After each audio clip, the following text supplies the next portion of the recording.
Փաշինյանին, պարոն Դանիելյան, 3 կառավարության հերթական հարց ու պատասխաններ, Փաշինյանը սովորության համաձայն կարողացավ այսպես իրեն այնպես ներկայացնել, որ ինքը ամենևին երկրում տեղի ունեցողի հետ կապ չունի եւ ինքը փաստացի միայն մտահոգված է այս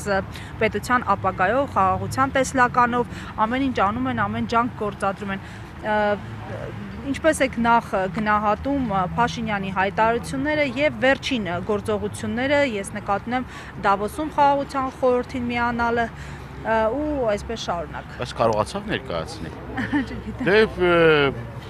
Ավելի քան ակնհայտ է, որ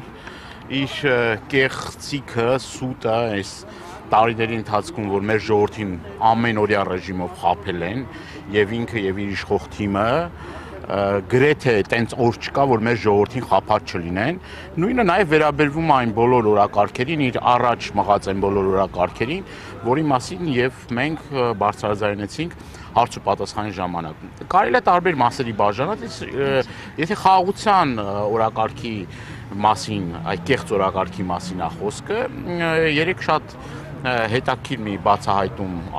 եղավ, նաև մեր հարցինի պատասխան, մեր գործընկերը հարցում էր Թրիփետ ծրագրի մասին, շատ մի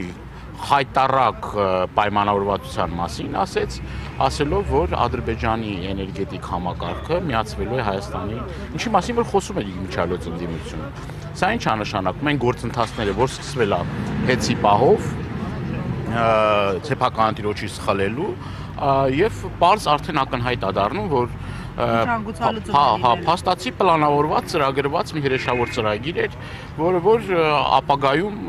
իրենք նաև իրենց խոսքով կարող է դառնալ նույն ծրագրի մի մաս։ Մնացած բոլոր պարագաներում, ինչը որ ասում են փոխադարձություն, իբր ճանապարհների ապաշրջափակում, փոխադարձության սկզբունք չկա փաստացի։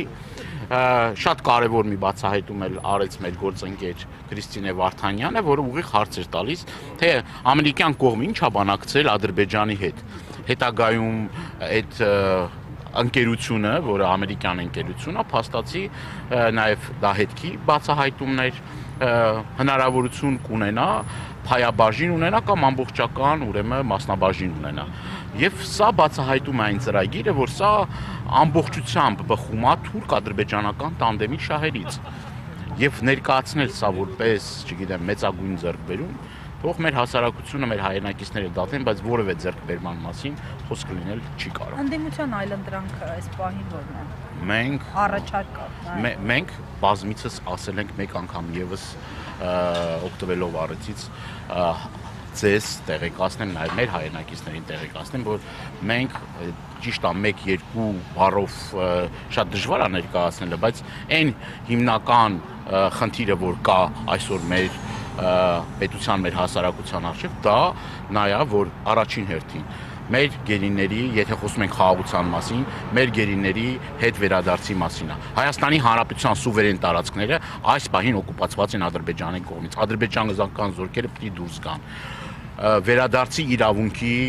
հարցը առաջ մղելու, հիմա կարծեք թե բոլորը մոռացել են այդ իրավունքի մասին, հակառակը խոսում են ամեն ինչի մասին, բայց չեն խոսում դրա մասին, որ այդ մարդիկ, մեր հայրենակիցները էթնիկ զտման ցեղասպանության են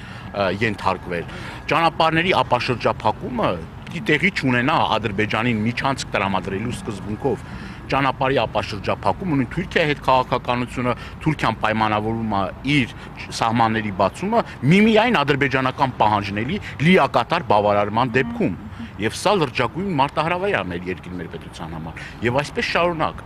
Նույն այն խնդիրը, որ փոխադարձության սկզբունքը, որ ասում են, ուր է այդ փոխադարձություն, չկա փոխադարձություն, այսինքն ադրբեջանական ծրագրերի իրականացման, եւ մենք պիտի ամեն ինչ անենք, որ թույլ չտանք նույն, որ ամիսներ առաջ ԿՊ խմբակցությունը իրար հերթ չտալով ասում էր, որ այն քարտերը, ID քարտերը, որ բաժանվում են Ադրբեջան, դա որևէ կապ չունի Ադրբեջան պետության հետ։ Ինչ պարզվեց, որ ադրբեջանական պետությունը ID քարտեր է տրամադրում 100,000-ավոր ադրբեջանցիների Հայաստանում բնակեցնելու հետ կապված։ Եվ սենց շարունակ շատ երկար կարելի է խոսել սրա մասին եւ մենք պետք է ամեն ինչ անենք, որ թույլ չտանք, որովհետեւ սա կլինի Հայաստանի Հանրապետության վերջը։ Շնորհակալ